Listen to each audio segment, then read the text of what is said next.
Hi అండి. అందరికీ నమస్కారం. Welcome to my channel. ఈ వీడియోలో ప్రభుత్వ ఉద్యోగులకు మరియు పెన్షనర్ల పీఆర్సీపై చాలా కీలకమైన అప్డేట్ అయితే వచ్చిందండి. మార్చి నెలలోనే నివేదిక. సో, దీనికి సంబంధించిన పూర్తి తాజా సమాచారాన్ని వీడియోలో తెలుసుకుందాం. వీడియో అయితే ఎక్కడ గాని స్కిప్ చేయకుండా ఎండ్ వరకు చూసేయండి. అప్పుడే ఇన్ఫర్మేషన్ పూర్తిగా అర్థమవుతుంది. అలాగే వీడియో చూస్తున్న ప్రతి ఒక్కరు వీడియోకైతే లైక్ చేయండి ఫ్రెండ్స్. ఈ వీడియోని తోటి ఉద్యోగ, పెన్షన్ మిత్రులతో అయితే షేర్ చేయండి. కొత్తగా మన ఛానెల్ చూస్తున్నవారు ఇంకా ఎవరైనా సబ్స్క్రైబ్ చేసుకున్నట్లయితే వెంటనే మన ఛానెల్‌ని సబ్స్క్రైబ్ చేసుకోండి. సో, దీని ద్వారా నేను చేసే లేటెస్ట్ వీడియోస్ అన్నీ మీ వరకు రీచ్ అవుతాయి. ఇక ఆలస్యం చేయకుండా వివరాల్లోకైతే వెళ్ళిపోదాము.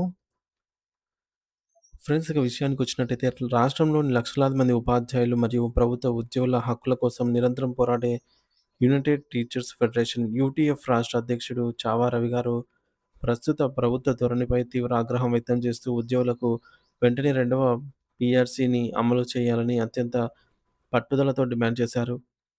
ఈ డిమాండ్ కేవలం జీతాల పెంపు కోసం మాత్రమే కాకుండా పెరుగుతున్న ద్రవ్యోల్బణం దృష్ట్యా ఉద్యోగుల ఆర్థిక భద్రతను కాపాడటం కోసం అని ఆయన స్పష్టం చేశారు. కేవలం వేతన సవరణ మాత్రమే కాకుండా ఏళ్ల తరబడి పెండింగ్‌లో ఉన్నటువంటి ఉపాధ్యాయుల సర్వీస్ రూల్స్‌ను వెంటనే విడుదల చేయాలని, తద్వారా పదోన్నతులు మరియు బదిలీల ప్రక్రియలో ఉన్నటువంటి అడ్డంకులను తొలగించాలని ఆయన ప్రభుత్వాన్ని కోరారు. సర్వీస్ రూల్స్ లేకపోవడం వల్ల ఉపాధ్యాయులు తమ వృత్తిపరమైనటువంటి ఎదుగుదలలో ఎన్నో ఇబ్బందులు ఎదుర్కొంటున్నారని, దీనిపై ప్రభుత్వం తక్షణమే స్పందించాలని ఆయన డిమాండ్ చేశారు. నల్గొండ జిల్లా కేంద్రంలోని యూటీఎఫ్ కార్యాలయంలో గురువారం నాడు ఏర్పాటు చేసినటువంటి విలేకరుల సమావేశంలో చావా రవి గారు మాట్లాడుతూ, రాష్ట్రంలో ఉద్యోగ, ఉపాధ్యాయ వర్గాలు ఎదుర్కొంటున్న సమస్యలను ఒక్కొక్కటిగా విడమర్చి చెప్పారు. సాధారణంగా ప్రభుత్వ నిబంధనల ప్రకారం ప్రతి 5 ఏళ్లకోసారి వేతన సవరణ పీఆర్సీ జరగాల్సి ఉంటుంది. కానీ ప్రస్తుతం 8 ఏళ్లు గడుస్తున్నా ప్రభుత్వం దీనిపై ఎటువంటి ముందడుగు వేయకపోవడం సమంజసం కాదని ఆయన ఆవేదన వ్యక్తం చేశారు. మరి కాలం గడుస్తున్న కొద్దీ నిత్యావసర వస్తువుల ధరలు ఆకాశాన్ని తాకుతున్నాయని, కానీ ఉద్యోగుల జీతాలు మాత్రం అక్కడే ఉండిపోవటం వల్ల వారి పోషక కుటుంబ పోషణ కష్టతరంగా మారుతోందని ఆయన వివరించారు. గత ప్రభుత్వం కూడా ఇదే విధంగా పీఆర్సీ అమలును దాదాపు 30 నెలల పాటు జాప్యం చేసి ఉద్యోగులను ఇబ్బందులకు గురిచేసిందని, ఇప్పుడు అధికారంలో ఉన్నటువంటి ప్రభుత్వం కూడా అదే బాటలో నడవడం అత్యంత విచారకరమని ఆయన విమర్శించారు. పీఆర్సీ గడువు ముగిసి ఇప్పటికే 32 నెలల సుదీర్ఘ కాలం గడిచిపోయిందని, ప్రభుత్వం ఇకనైనా జాప్యం చేయకుండా తక్షణమే పీఆర్సీ కమిషన్ నివేదికను తెప్పించుకోవాలని ఆయన సూచించారు.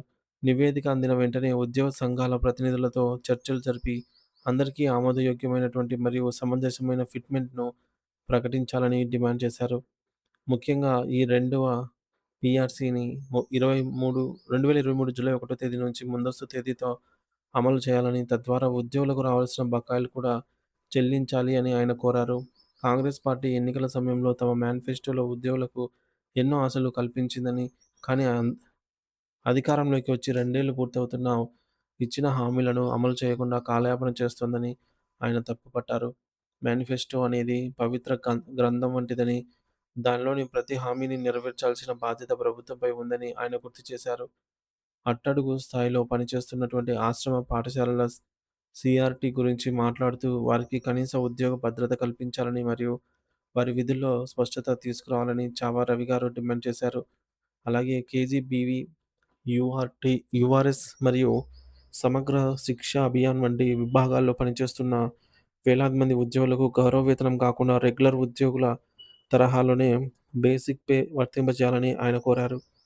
మరి దీనివల్ల వారికి కనీస వేతన భద్రత లభిస్తుందని ఆయన అభిప్రాయపడ్డారు. మరోవైపు రాష్ట్రంలోని గురుకుల పాఠశాలల్లో పనిచేస్తున్న ఉపాధ్యాయుల పరిస్థితి దయనీయంగా మారిందని, వారిపై బోధనేతర పనులను భారం పనుల భారం విపరీతంగా పెరిగిపోయిందనైతే ఆయన ఆవేదన వ్యక్తం చేశారు. బోధనేతర పనుల వల్ల ఉపాధ్యాయులు విద్యార్థులకు నాణ్యమైన విద్యను అందించలేకపోతున్నారని, కాబట్టి వారిని కేవలం బోధనకే పరిమితం చేయాలని ఆయన ప్రభుత్వాన్ని కోరారు. చివరగా ఉద్యోగుల ఆరోగ్య భద్రతకు సంబంధించిన హెల్త్ కార్డులు ఈహెచ్ఎస్ అంశంపై ఆయన కీలక వ్యాఖ్యలు చేశారు. రాష్ట్రంలోని కార్పొరేట్ హాస్పిటల్స్‌లో ఉద్యోగులు మరియు పెన్షనర్లకు ఎటువంటి నగదు చెల్లించాల్సిన అవసరం లేకుండా నగదు రహిత వైద్యం, క్యాష్‌లెస్ ట్రీట్‌మెంట్ అందించాలని ప్రభుత్వ నిర్ణయాన్ని తాము మనస్ఫూర్తిగా స్వాగతిస్తున్నామని ఆయన తెలిపారు. అయితే ఈ పథకం అమలు పేరుతో ఉద్యోగులు మరియు పెన్షనర్ల నుంచి వసూలు చేసే నెలవారీ చందా భారం ఎక్కువగా అయితే ఉంటుందని, దానిని తక్షణమే తగ్గించాలి అనైతే కోరారు. సో, ప్రభుత్వం తన వంతు వాటాను పెంచి ఉద్యోగులపై భారం తగ్గించడం ద్వారానే ఈ పథకం నిజమైన ప్రయోజనాన్ని చేకూరుతుందనైతే ఆయన వివరించారు. సో, ప్రభుత్వం ఇప్పటికైనా స్పందించి ఈ డిమాండ్‌లను నెరవేర్చకపోతే రాబోయే రోజుల్లో ఉద్యోగ లోకం పెద్ద ఎత్తున ఉద్యమించక తప్పదని ఆయన హెచ్చరించారు. ఈ విలేకరుల సమావేశం ద్వారా ఉద్యోగుల గొంతుకను ప్రభుత్వం వినాలని, వారి సమస్యలకు శాశ్వత పరిష్కారం చూపాలి అని అయితే ఆయన ఆశాభావం వ్యక్తం చేశారు.